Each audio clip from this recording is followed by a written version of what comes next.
Gravity.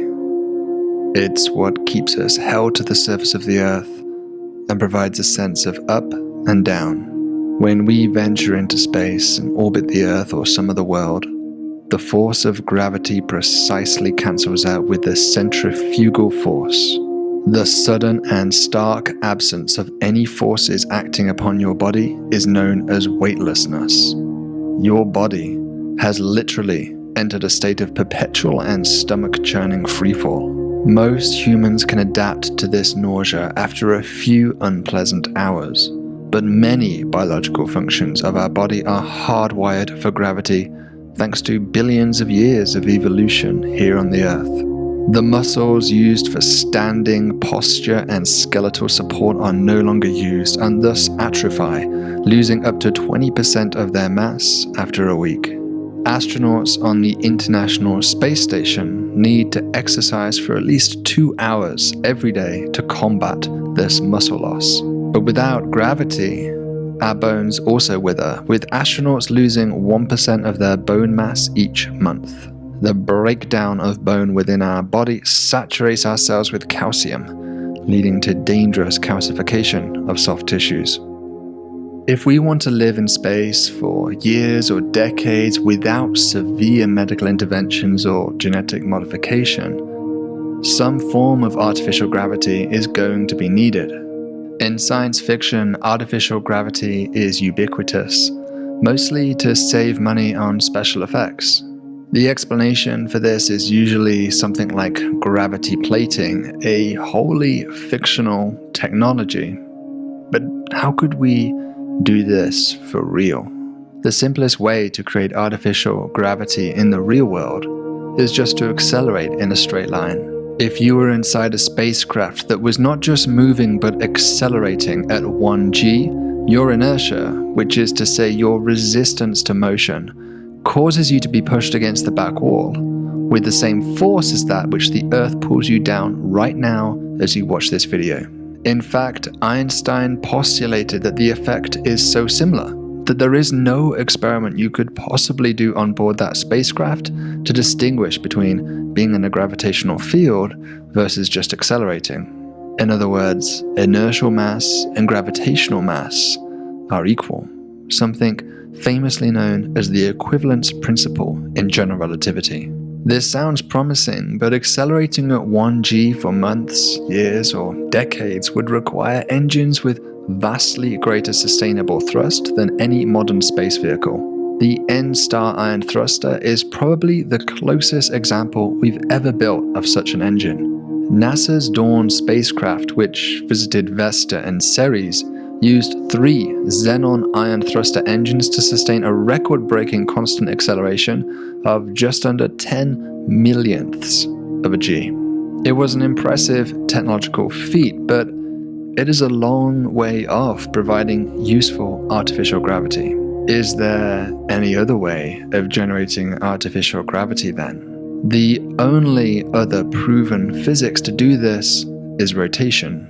When a car turns a corner, you feel yourself pulled to the opposite side.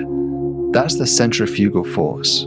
Another example is a fighter pilot pulling a hard turn, causing a centrifugal force several times that of Earth's gravity, or several g, so strong in fact that it can cause a human to black out. These forces are what physicists call fictional. Like the case of linear acceleration, they are just the products of our inertia. They are not fundamental like electromagnetism, for example. Your body's matter will not change velocity unless acted upon by a force. And so if the aircraft around you moves to one side, you will not because of inertia. And so you find yourself slammed into the wall. But what if the wall wasn't a wall? What if it was the floor? Take a giant merry-go-round and spin it fast enough, and the occupants would feel pushed against the interior wall. If you did this in orbit where there are no other net forces acting, that centrifugal force to the wall would mimic gravity. You could stand on the wall, feeling the same downward force that Earthlings enjoy. The idea of a spinning habitat in space is arguably the most plausible way in which humanity might mimic gravity. It's an old idea too, toyed with in fictional tales such as Rendezvous with Rama, Babylon 5, Interstellar, and The Expanse. There are quite a few different proposed concepts for achieving this with real-world physics, but today we'll focus on two foundational concepts that have been the most influential: the O'Neill cylinder and the Stanford Torus.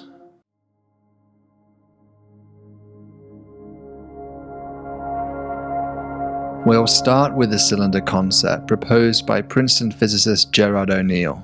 In his 1976 book called The High Frontier: Human Colonies in Space, O'Neill laid out a strategy for the colonization of space through asteroid and lunar mining, which included the construction of a 5-mile diameter spinning cylinder with a length of up to 20 miles. The inner wall of the cylinder would serve as the floor for the inhabitants, providing up to 300 square miles of livable area. This is about the same land area as New York's 5 boroughs.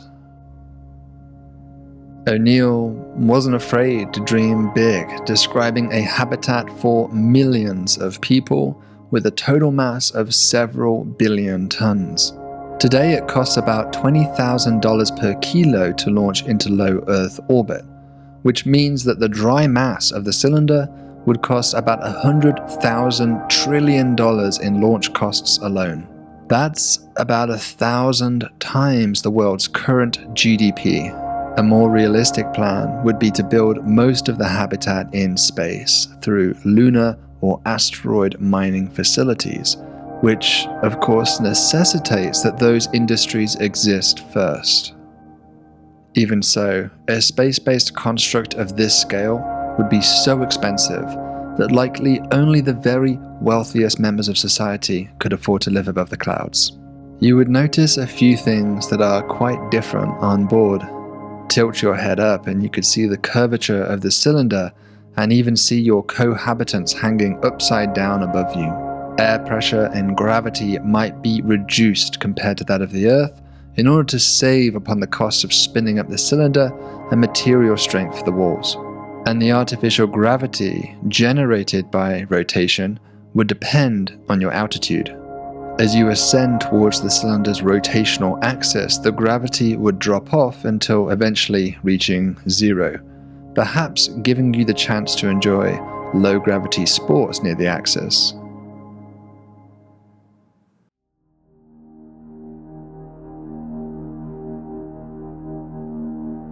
The Stanford Torus was the product of a NASA-sponsored summer workshop held at Stanford University in 1975, around about the same time that O'Neill published his book on the cylinder concept. Indeed, O'Neill was the technical director of the Stanford study too. This is Torus, the concept that has evolved from the work of these teams of scientists and engineers. They believe the huge space colony could be built before the year 2000. The torus is again a spinning structure to give the artificial gravity needed for comfortable living. Unlike the cylinder, only about 1/2 of the interior wall is now usable land. This could be seen as an advantage since now you have a potentially natural-looking sky rather than a mind-bending landscape that the cylinder imposes. The diameter of the torus is not grossly different from the cylinder at about 1 kilometer, with an inner tube diameter of about 100 meters or so. This gives a living area of about 1/3 of that of Hell's Kitchen, certainly far smaller than that of the cylinder. But the smaller design saves on materials, coming in at about 100 times less mass. Compared to the O'Neill cylinder, this would decrease the overall cost by an order of magnitude, but it would raise the cost per square foot by about the same factor. Living on board, one might enjoy jogging a couple of laps of the 3-mile rim, or staring out to the warped horizon at your neighbors down the torus. When you need supplies, you might venture down the torus spokes to a central hub, which experiences far weaker centrifugal forces, enabling low-gravity manufacturing or easy docking with supply ships.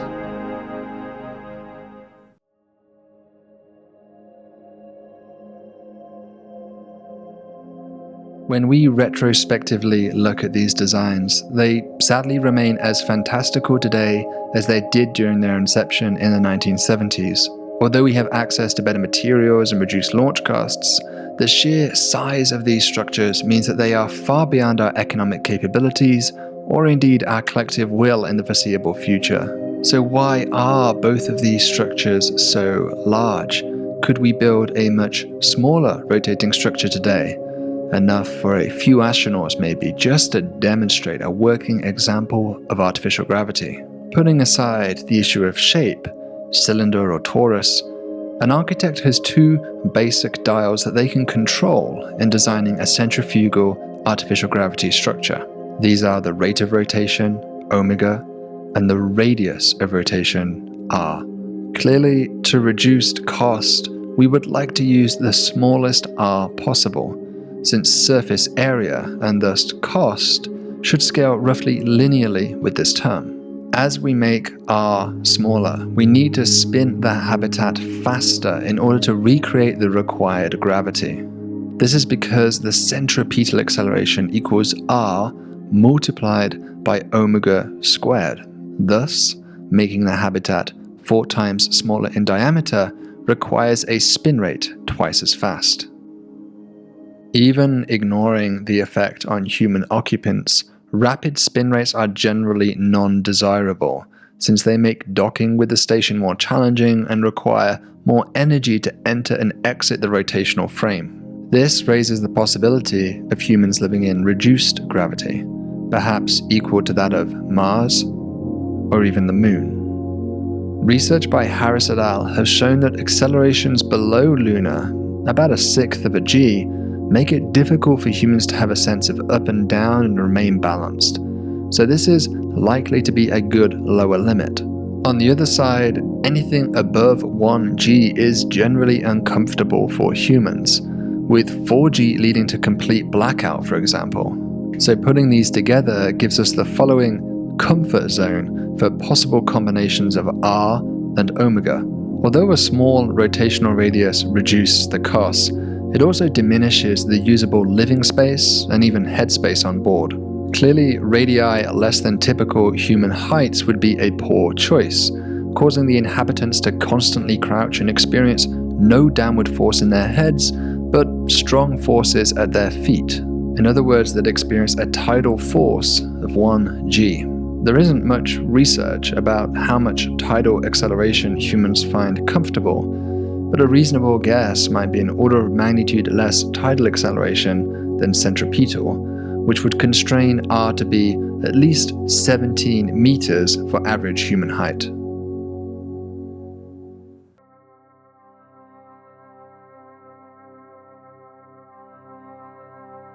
A 17-meter radius habitat rotating at very fast rates would indeed mimic Earth-like gravity if the occupants were completely stationary inside.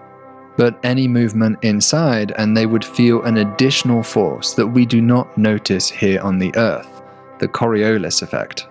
Artificial gravity of a centrifuge is not the same as that of linear acceleration. Recall that Einstein argued that linear acceleration is indistinguishable from gravitational acceleration, but this is not true for a centrifuge. There is no equivalence principle here, and the occupants of an O'Neill cylinder or Stanford Torus could indeed design experiments to realize this. The acceleration felt by a crew equals the following, where the first term is the centripetal acceleration upon the crew, and the second term is the Coriolis acceleration, and that last term there is linear acceleration. If the station isn't linearly accelerating, then we just have those first two terms. If you are perfectly stationary, r dot, which is velocity, goes to 0, and thus you indeed experience a perfect reproduction of gravity. But any movement, r dot, in a direction perpendicular to the rotation vector described by omega here, will cause this second term to depart from zero, and thus you would feel an acceleration normal to both of those ingredient vectors. That's the Coriolis effect.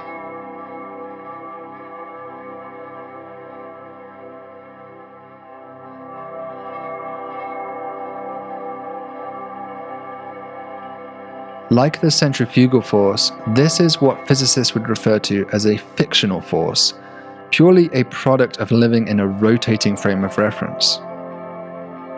Imagine a cannonball floating around the center of a rotating O'Neill cylinder. Let's give it a slight push so it starts to move down towards the edge of the cylinder. If we were watching this happen from the outside of the cylinder, through a window say, it would seem to travel in a straight line, which of course makes perfect sense. But now consider the same motion from the perspective of a person on the inner surface of the cylinder. From their perspective, the cannonball does not travel in a straight line, but rather curves. That is purely a result of their rotating frame of reference though, and that curving is caused by the Coriolis effect. This effect even plays out here on Earth, affecting the path of winds in its spinning atmosphere, or affecting the path of a thrown ball on a merry-go-round. The Coriolis effect actually has two different components on the inhabitants of a rotating cylinder or torus. The first is what feels like an apparent change in downward surface gravity, a vertical Coriolis, if you will, and the second is a tipping effect, and these deserve separate discussions.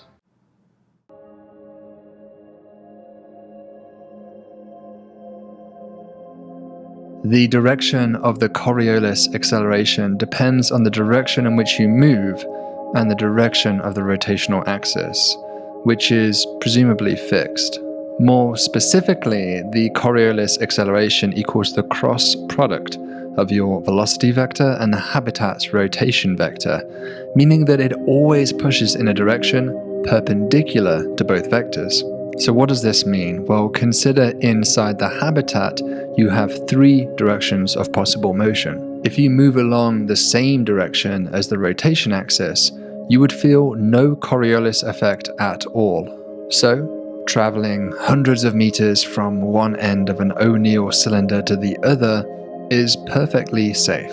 For the Stanford Torus case, this means that walking to either side of the torus corridor, admittedly a smaller distance, has zero Coriolis. This leaves us with two other directions that must experience Coriolis, one radial and one tangential.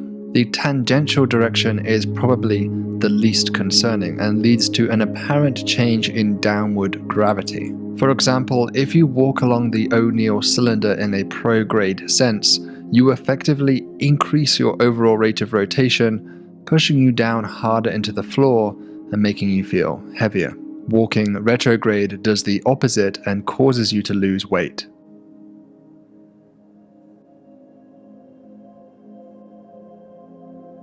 In the case of the Stanford Torus, this change in gravity happens when traveling along the 3-mile circumference instead.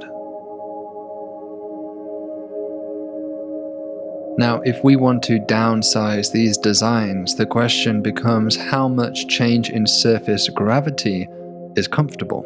Research by Nesti et al. In 2014 on human subjects showed that people are not even able to perceive vertical changes in acceleration less than about 5% of surface gravity. The maximum tolerance is less well studied, but certainly for a 1G system, a 25% increase in gravity would start to become uncomfortable, based on centrifuge experiments by Cohen et al. If we take this as a maximum threshold, it leads to the following modified comfort zone when choosing R and omega.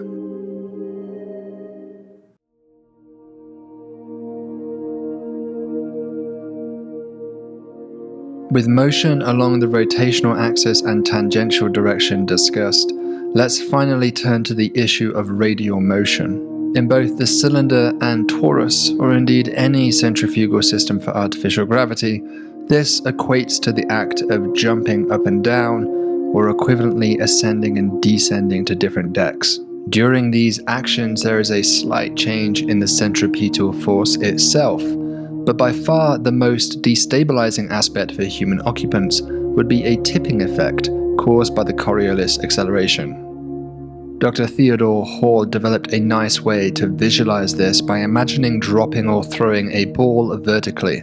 Rather than landing at your feet, it would curve to the side. In extreme cases, one can even throw a ball behind you and catch it in front as it whips around due to the Coriolis. This tipping acceleration has the effect of creating a perceived incline in the floor during vertical motion. A strong enough tip could cause you to stumble over while standing up or climbing ladders. A simple way to deal with this is to have a single deck with no ladders or staircases. Of course, efficient use of space might demand the inclusion of multiple decks. Here then, elevators or carefully designed ladders for ascent and descent could be designed for this environment. Even so, astronauts would likely need to be trained to stand up slowly when getting up. Perceived inclines of an 8% grade or higher would exceed the maximum slope of most ramps here on Earth. If astronauts stand up no faster than 1 foot per second, this would place the following limit in our design specifications of a habitat, which further constrains our allowed comfort zone.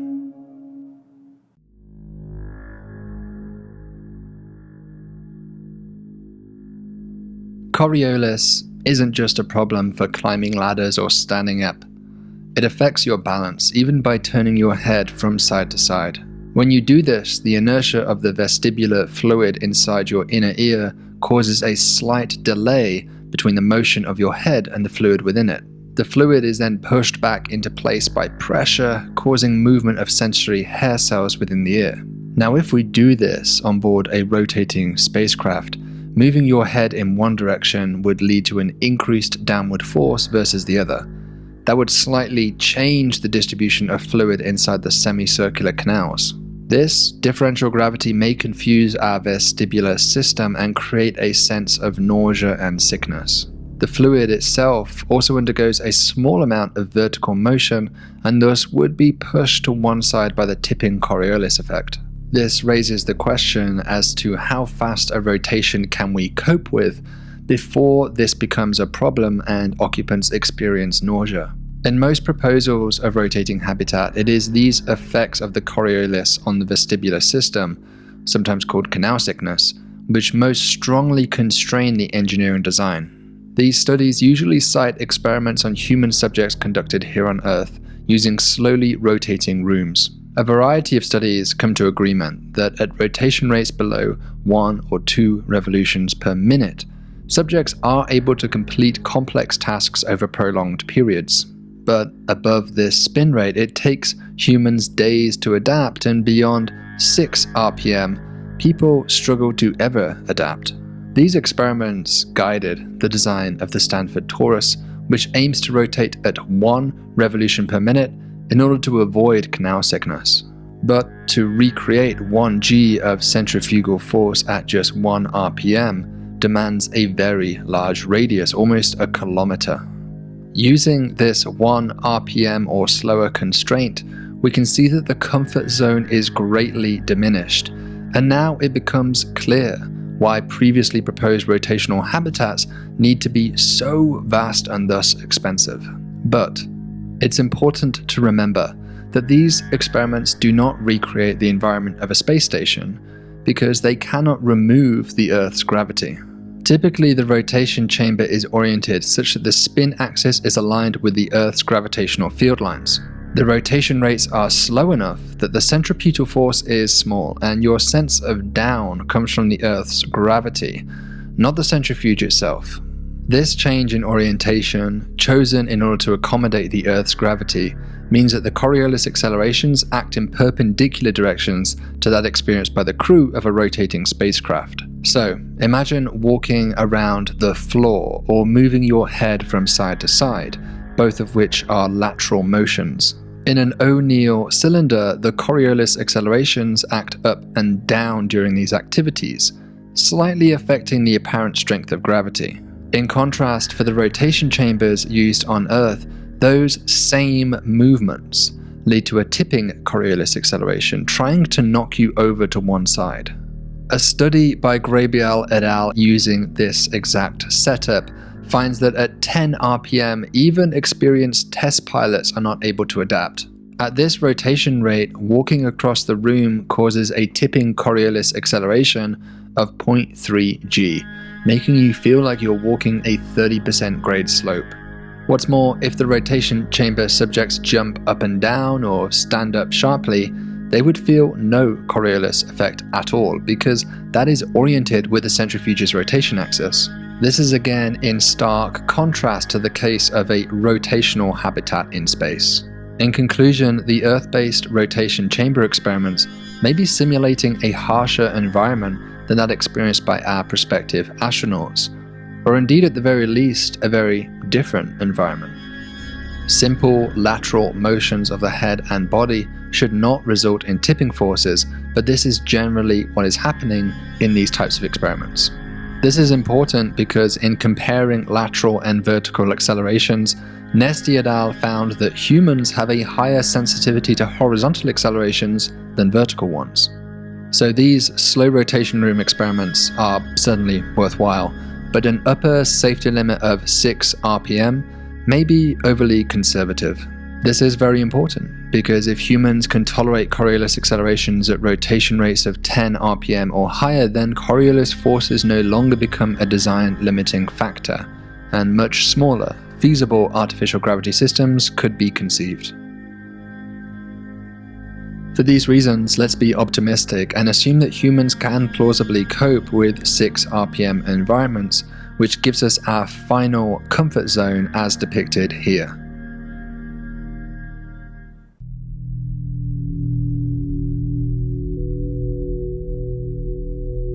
Let us finally turn to the question of shape and ask whether, aside from the cylinder or torus, could there be opportunities to further optimize our astronaut comfort levels at small rotational radii?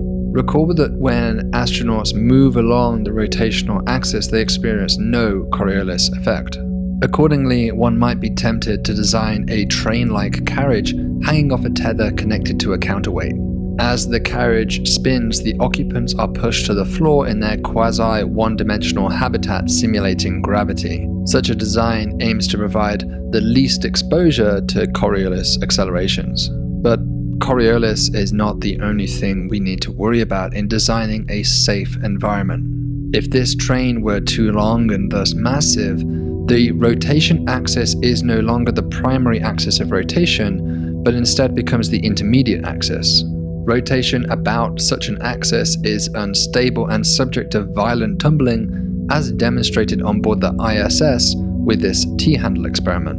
During this tumbling motion, the occupants would be thrown about the habitat in a clearly unacceptable manner. Tumbling can also occur for O'Neill cylinders.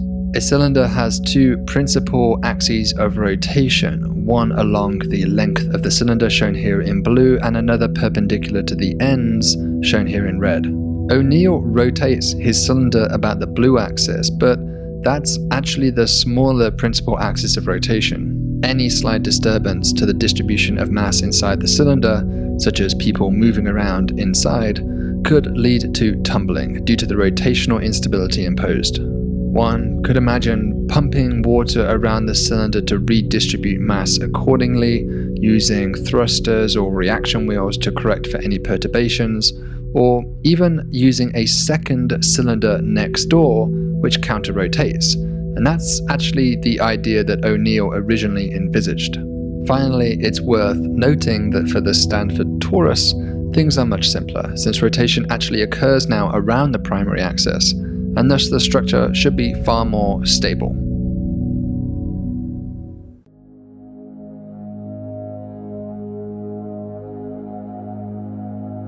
Could we see a demonstration of centrifugal artificial gravity in the near term?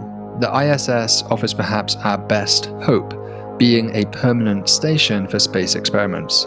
In 2011, Mark Haldeman and Edward Henderson proposed an ISS demonstration of a centrifuge as part of their grander plan for a space station called Nautilus X. A small rotating torus would be attached to the ISS, recreating partial gravity at an estimated cost of $100 million. Sadly, this concept went no further than the initial drawings though. A few years prior, in 2005, Kirk Sorensen argued that the simplest path would be a habitat attached to a more massive counterweight via a tether, spinning sufficiently fast to recreate artificial gravity in the lower mass object. Sorensen pointed out that by making the tether retractable, the gravity on board could be controlled at will, much like how an ice skater can extend his or her legs to control their rate of spin. The habitat itself could perhaps be something like the NASA Trans-Hab concept, with several decks and the higher decks featuring weaker artificial gravity. This is about where things stand, with no concrete plans for a space-based artificial gravity experiment on the horizon. Long-term human presence in space environments will at some point need to solve this problem, either through engineering or biological solutions, or perhaps a combination of the two. Let me know down below what kind of design you are most excited about to simulate gravity, and whether you think this should be a priority for NASA and other space agencies in the near future. Thank you for taking the time to watch this slightly different video from us here at the Cool Worlds channel. Let me know if you like these styles of videos, and as always, thank you for watching. Stay thoughtful and stay curious.